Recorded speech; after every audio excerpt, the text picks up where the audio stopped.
Dear student, आज हम बात करेंगे विलयन के अणुसंख्या गुण। देखिए, विलयन के कुछ गुण ऐसे होते हैं जो विलयन में उपस्थित जो विलेय पदार्थ है उनके अणुओं की संख्या पर निर्भर करते हैं और उन्हीं गुणों को हम उनके अणुसंख्या गुण कहते हैं। जैसे यहाँ दिया गया कि किसी विलयन के वे भौतिक गुण जो इकाई आयतन में उपस्थित विलेय के कणों की संख्या पर निर्भर करते हैं, न कि उसकी प्रकृति पर, उन्हें अणुसंख्या गुण कहते हैं। तो समझ में आ गई होगी बात। जो विलेय की संख्या पर निर्भर करे वो अणुसंख्या गुण है, यानी जो अणु की संख्या पर निर्भर कर रहा है वो क्या है? अणुसंख्या गुणधर्म है। तो ये अणुसंख्या गुणधर्म 4 प्रकार के होते हैं, जिसमें सबसे पहला है वाष्पदाब का अपेक्षिक अवनमन, दूसरा क्वथनांक का उन्नयन, तीसरा हिमांक का अवनमन और चौथा है हमारे पास पराशरण दाब। तो चलिए सबसे पहले हम डिस्कस करते हैं वाष्पदाब का आपेक्षिक अवनमन।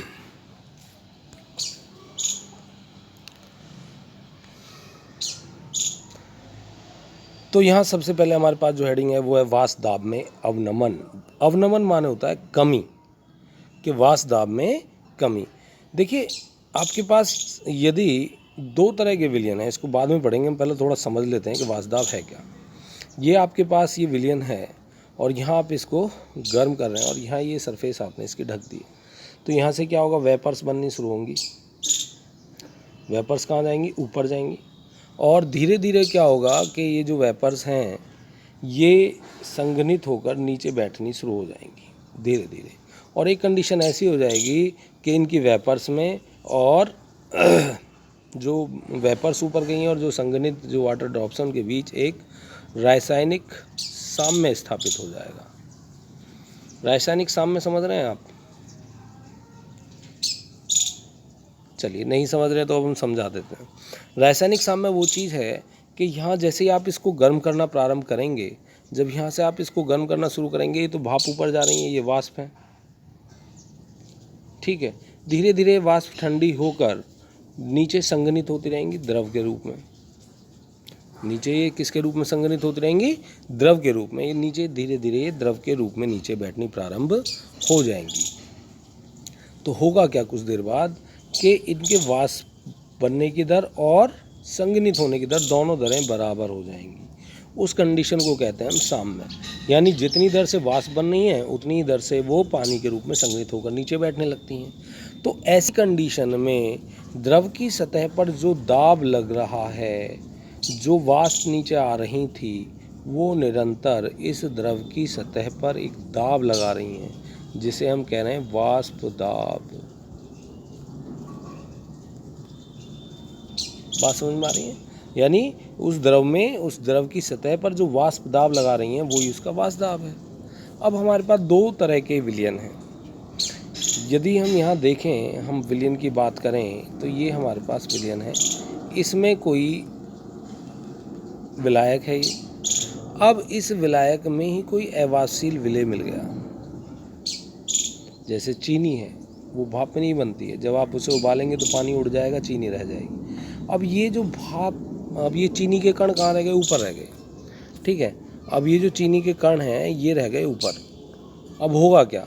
जब आप इस पानी को यहाँ से गर्म करोगे तो ये पानी की भाप कुछ ऊपर निकलेंगी, तो कुछ तो यहाँ बीच में से निकल जाएंगी, लेकिन कुछ तो इन अवाष्पशील कणों से टकराकर रुक जाएंगी और बीच वाली बाहर निकल जाएंगी।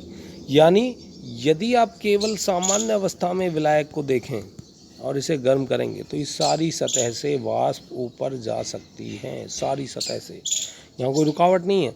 लेकिन यहाँ ये वाले जो पॉइंट आपको दिखाई दे रहे हैं, ये वाले जो पॉइंट आपको दिखाई दे रहे हैं, किसके? अवाष्पशील विलेय के। यानी ये हमारे पास क्या है? विलयन है। ये हमारे पास क्या है? विलयन है। और ये क्या है? हमारे पास शुद्ध पदार्थ है, यानी विलायक है, ठीक है। तो यहाँ इसका जो वाष्पदाब है, सपोज ये वो P0 है, और विलयन का वाष्पदाब क्या है? P है। तो किसका वाष्पदाब ज़्यादा दिखाई दे रहा है आपको? ये बिना रोक टोक के पूरी सतह से वाष्प निकल रही है, तो P0 क्या है हमारे पास? वो ज़्यादा है। किससे? विलयन के वाष्पदाब से। यानी जब किसी विलयन में कोई अवाष्पशील अशुद्धि मिला दी जाती है तो उस अवस्था में उसका वाष्पदाब कम हो जाता है, जिसे हम वाष्पदाब का अवनमन कहते हैं। अवनमन का मतलब ही कमी है, यानी वाष्पदाब का अवनमन। वाष्प दाब का अवनमन क्या होगा? जो शुद्ध विलायक का वाष्प दाब ज़्यादा है उसमें से आप विलयन के वाष्प दाब को घटा दीजिए, तो इसमें जो कमी आ रही है वाष्प दाब में वही वाष्प दाब का अवनमन होगी। अब हम इसकी परिभाषा को देखते हैं। यानी जब भी किसी शुद्ध विलायक में अवाष्पशील विलेय घोला जाता है तो उसका वाष्प दाब कम हो जाता है, अर्थात विलयन का वाष्प दाब शुद्ध विलायक से कम होता है। इसे वाष्प दाब में अवनमन कहते हैं। इसके बाद है आपका वाष्प दाब का आपेक्षिक अवनमन। कि जी अभी हमने बात की थी वाष्प दाब के अवनमन की, अब हम बात करते हैं वाष्प दाब के आपेक्षिक अवनमन की। देखिए वाष्प दाब का अवनमन क्या था? P not minus P.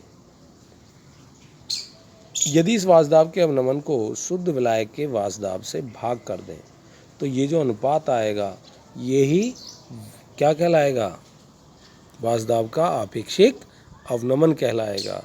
यानी वाष्प दाब के अवनमन को शुद्ध विलायक के वाष्प दाब से भाग देने पर जो प्राप्त होता है वह वाष्प दाब का आपेक्षिक अवनमन कहलाता है।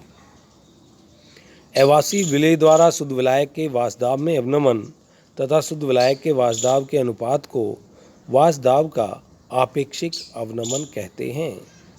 वाष्प दाब का आपेक्षिक अवनमन कहते हैं। इसके बाद है आपका अवाष्पशील विलेय युक्त विलयन के लिए राउल्ट का नियम। अवाष्पशील विलेय युक्त विलयन के लिए किसका नियम? राउल्ट का नियम। देखिए राउल्ट ने भी यहाँ एक नियम दिया।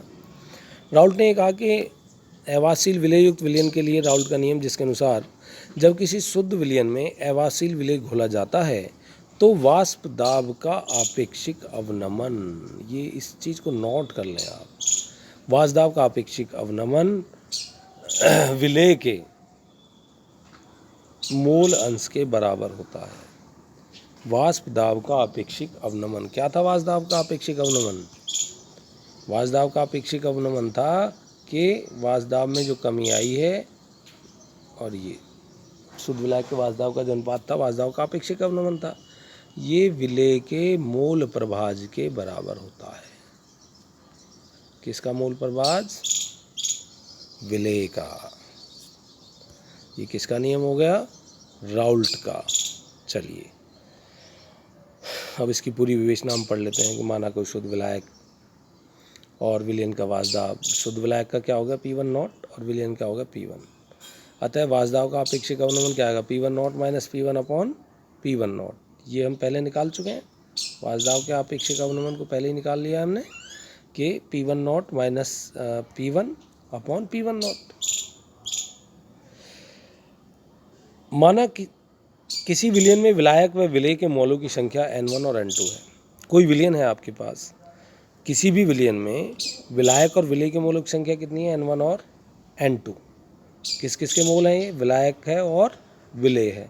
विलायक क्या होता है? ज़्यादा मात्रा में होता है, इसलिए N1 जो है वो बहुत ही ज़्यादा है किससे? N2 से। N2 क्या है? विलेय है, ये कम मात्रा में होता है तथा उसके मोल अंश क्रम से X1 और X2 हैं। अब ये विलायक के मोल हैं और ये X2 क्या है? विलेय के मोल हैं। तो विलेय के मोल क्या होंगे भैया? फिर जिसके मोल आपको निकालने हों, मोल प्रभाज, सॉरी यहाँ खाली मोल लिख दिया है, ये मोल प्रभाज है। हाँ, मोल प्रभाज है ये। तो विलेय के जो मोल प्रभाज हैं ये X2 है। विलेय के जो मोल प्रभाज हैं वो क्या होंगे? विलेय के मोल की संख्या अपॉन कुल मोलों की संख्या, ये इसके मोल प्रभाज आ गए। ठीक है, तो यदि हम विलेय के जो मोल हैं उनको कुल मोलों से यदि डिवाइड कर दें तो हमारे पास विलेय के मोल प्रभाज प्राप्त हो जाएंगे। चलिए अब राउल्ट का नियम क्या था? राउल्ट के नियम को यदि देखा, राउल्ट के नियम अनुसार कि वाष्प दाब का जो आपेक्षिक अवनमन है वो विलेय के मूल प्रभाज के बराबर है। तो हमने क्या किया? वो उसको निकाल लिया, फिर से यहाँ फॉर्मूला बन गया ये कि वाष्प दाब का आपेक्षिक अवनमन और विलेय का मूल प्रभाज। हमें पता है कि N1 बहुत ज़्यादा है क्योंकि ये विलायक है, N2 कम है क्योंकि विलेय है। तो इस कंडीशन में हम N2 को छोड़ सकते हैं, तो N2 की जगह क्या आ गया है? N1 आ गया। कहाँ पर? यहाँ पर। तो हमारे पास फॉर्मूला जो है वो चेंज हो गया है, P1 not minus P1 upon P1 not, तो N2 अपॉन N1। अब हमारे पास ये जो N1 है, ये N1 क्या है, विलायक के मोल हैं, यानी विलायक का भार को विलायक के मोलर द्रव्यमान से यदि भाग कर दिया जाए तो N1 का मान आ जाएगा। इसी प्रकार से N2 का भी आ जाएगा W2/M2। अतः हमारे पास जो फॉर्मूला है जो निकल के आएगा, यदि N1 और N2 के मानों को रख दिया जाए तो वही आएगा निकल के कि P1 minus P1 upon P1 is equal to W2M1/W1M2। तो इस प्रकार ये आज का जो टॉपिक था हमारा वो समाप्त हुआ। आगे फिर एक नए टॉपिक के साथ आपसे मिलेंगे। मैं आपसे यही कहना चाहूँगा कि ये देखिए, जो समय बड़ा कठिन समय है, हमें भी बड़ी मेहनत करनी पड़ रही है आप लोगों को ये अपनी बातों को समझाने के लिए। ऑनलाइन इन चीज़ों को समझाना बड़ा मुश्किल है। जो चीज़ें हम आपको क्लास में समझा पा रहे थे, यहाँ उन चीज़ों को समझाना बड़ा मुश्किल है, लेकिन इतना कठिन भी नहीं है कि आप पढ़ ना पाएँ। तो ऑनलाइन जो क्लासेस चल रही हैं, ये समझ के चलिए कि ये प्रशासन की, हमारी, आपकी, सभी की मजबूरियाँ हो गई हैं, क्योंकि शिक्षा जो है वो अनवरत है, वो चलती रहनी चाहिए, वो कभी रुकनी नहीं चाहिए। तो इस ऑनलाइन क्लास को हमें सपोर्ट करना बहुत आवश्यक हो गया है। आप लोग यदि ये जो वीडियोस हम इतनी मेहनत से बना रहे हैं उनको देखेंगे नहीं, वहाँ अपनी अटेंडेंस नहीं देंगे, तो उस कंडीशन में कैसे संभव है कि नेक्स्ट वीडियो जो है उसकी क्वालिटी इतनी अच्छी आए, उतनी मेहनत हम उस पर करें। तो आप बेटा इस चीज़ को अच्छे से देखें और अपने होमवर्क को टाइम टू टाइम से लिख के अपना चेक कराएं ज़रूर। धन्यवाद।